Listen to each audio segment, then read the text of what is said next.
Hello students, তোমাদের সবাইকে আমাদের চ্যানেলে ওয়েলকাম জানাই। দেখো, আজ আমরা ক্লাস 9-এর হিস্ট্রির তোমাদের প্রশ্নবিচিত্রাতে যে 7th নাম্বার সেটটি রয়েছে, বেলদা প্রভাতী বালিকা বিদ্যাপীঠ, এই স্কুলের সমস্ত কোশ্চেন আনসারগুলি আজ আমরা দেখে নেব। তোমরা ক্লাসটি শুরু করার আগে যাদের প্রশ্নবিচিত্রা নেই তারা স্ক্রিনশট নিয়ে নাও, তাহলে আনসারগুলো করতে সুবিধা হবে। দুটো পেজ হয়ে গেছে, ফার্স্ট পেজ এটা নিয়ে নাও।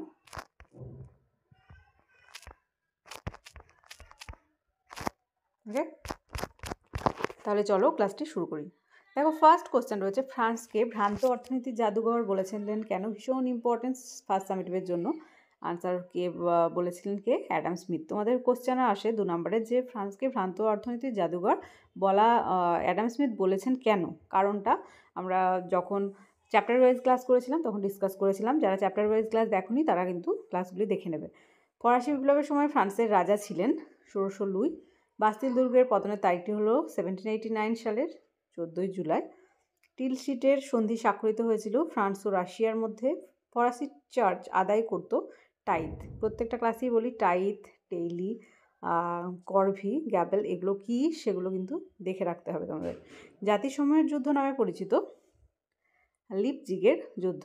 পোড়ামাটি নীতি অনুসরণ করেছিলেন রুশরা। দ্য স্পিরিট অফ লজ গ্রন্থটি রচনা লিখেছিলেন মন্তেস্কু। ইম্পর্টেন্ট। কোন সন্ধির পর নেপোলিয়ন সিংহাসন ত্যাগ করে এলবা দ্বীপে নির্বাসিত হন? এটা হচ্ছে ফন্টেনব্লুর সন্ধি।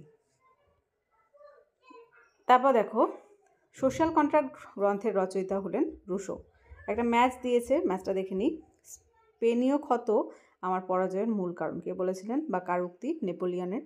ইন্টেন্ডেন্ট কারা বা এটাও বলা মানে লিখিয়েছিলাম চ্যাপ্টার ওয়াইজ ক্লাসে। ইন্টেন্ডেন্ট অর্থ লোলুপ নেকড়ে, কাঁদিত হচ্ছে ভলতেয়ার। মানচিত্র, ম্যাপ পয়েন্টিং এগুলো করাচ্ছি না। 3 দাগে দেখো, চলে আসি, কোশ্চেনগুলো দেখে নাও, আনসারগুলো নেক্সট পেজে বলে দিচ্ছি। ফার্স্ট রয়েছে পোশাকি অভিজাত কাদের বলা হয়? এখান থেকে লিখবে যে কর্মসূত্রে অভিজাত বা পোশাকি অভিজাত মানে যারা মানে আগে থেকেই অভিজাত ছিল না, মানে বড় লোক ছিল না, তারা হয়তো কর্মসূত্রে কেউ ব্যাংকার মানে ব্যাংক ম্যানেজার হয়েছেন, কেউ টিচার হয়েছেন, মানে ওই সব চাকরি করেই তারা উচ্চপদস্থ হয়েছেন। তারা থার্ড এস্টেট, যদিও সেই থার্ড এস্টেটের সেই সব মানুষগুলোকে পোশাকি অভিজাত বলা হয়, মানে যারা কর্মসূত্রে অভিজাত হয়েছেন বা টাকা পয়সা গেইন করেছেন। ওকে, নেক্সট চলে আসি। নেক্সট কোশ্চেন কি আছে? কোড নেপোলিয়নের 2টি ত্রুটি উল্লেখ করো। কোড নেপোলিয়নও কিন্তু ইম্পর্ট্যান্ট, দেখে রাখো। সমাজে নারীদের মর্যাদার হ্রাস আর শ্রমিকের গুরুত্বহীনতা ইত্যাদি। কোড, টেনিস কোডের শপথ ভীষণভাবে ইম্পর্ট্যান্ট। টেনিস কোডের শপথ চ্যাপ্টার ওয়াইজ ক্লাসেও আমি দেখিয়েছিলাম কোশ্চেনের আনসারটা, এটা রেফারেন্স থেকে নিয়েছি, লিখে নেবে। ফোর্থ, শত দিবসের রাজত্ব বলতে কী বোঝায়? এটা পজ করে লিখে নাও। নেক্সট ওয়ান, কে কোন ঘটনাকে রাজতন্ত্রের শবযাত্রা বলেছেন? লিখে নাও।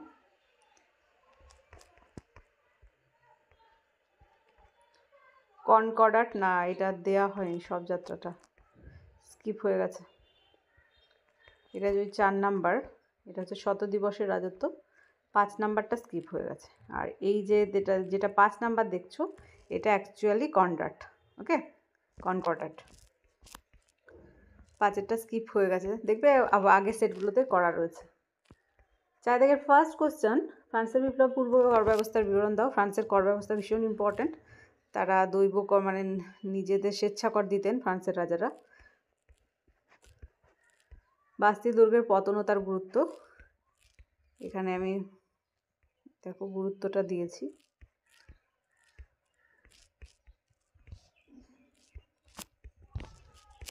বুঝতে পারছো কিনা জানি না, তবে একটু চেষ্টা করবে বুঝে নেওয়ার। অনেক ছোট হয়ে গেছে এই জায়গাটা। নেক্সট চলে আসি, নেপোলিয়নের রাশিয়া অভিযানের ব্যর্থতার 4টি কারণ উল্লেখ করো। ব্যর্থতার 4টি কারণ, 1 2 3 4, 4টে কারণই দেওয়া রয়েছে, দেখে নেবে। ফোর্থ, বিপ্লব পূর্ব ফ্রান্সকে কে কেন রাজনৈতিক কারাগার বলেছেন? এটা লিখবে, এটা আরেকটু মডিফাই করতে হবে। ওকে, যখন সাজেশান দেব তখন এটা যদি সাজেশনের মধ্যে থাকে অবশ্যই আমি একটু মডিফাই করে দেব। 5 থেকে ফার্স্ট কোয়েশ্চেন, ফরাসি বিপ্লবের দার্শনিকদের ভূমিকা ভীষণ ইম্পর্ট্যান্ট ফার্স্ট সামেটিভের জন্য। দেখো আমি নোটসও দিয়েছিলাম।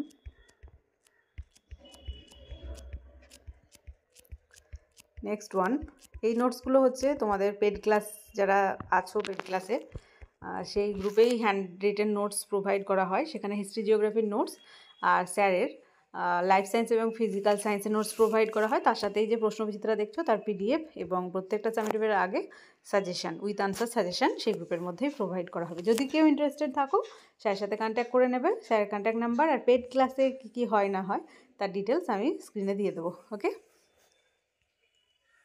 সেকেন্ড, নেপোলিয়নের পতনের কারণগুলি উল্লেখ করো, এটাও ইম্পর্ট্যান্ট।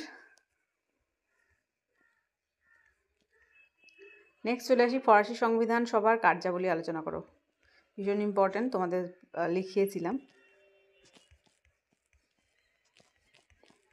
ওকে, তাহলে এই ছিল আজকে ক্লাস। তাহলে আজকে দেখো আমরা 7th নাম্বার স্কুল বেলদা প্রভাতী বালিকা বিদ্যাপীঠ এই স্কুলের সমস্ত কোশ্চেন আনসারগুলি আজ আমরা দেখে নিলাম। ক্লাসটি ভালো লেগে থাকলে অবশ্যই একটি লাইক দেবে আর ভিডিওটি বন্ধুদের সঙ্গে অনেক বেশি করে শেয়ার করবে। আর ক্লাস যারা প্রথমবার এসেছো তারা অবশ্যই চ্যানেলটি সাবস্ক্রাইব করে নিও এবং পাশে থাকা বেল আইকন প্রেস করে রাখবে যাতে করে আগামী দিনের সমস্ত ভিডিও সবার আগে তোমাদের কাছে পৌঁছে যায়। আর ক্লাসগুলি কেমন লাগছে অবশ্যই কমেন্টের মাধ্যমে জানাতে কিন্তু ভুলবে না। আর তোমাদের সুবিধার্থে একটি টেলিগ্রাম গ্রুপও করা হয়েছে, যে গ্রুপে কেউ জয়েন হতে চাও এই ভিডিও ডেসক্রিপশন বক্সে লিঙ্ক থাকবে, সেখান থেকে তোমরা জয়েন হতে পারো। ওকে, তাহলে আজ এই পর্যন্তই। তোমরা সবাই খুব খুব খুব ভালো থেকো। Thank you.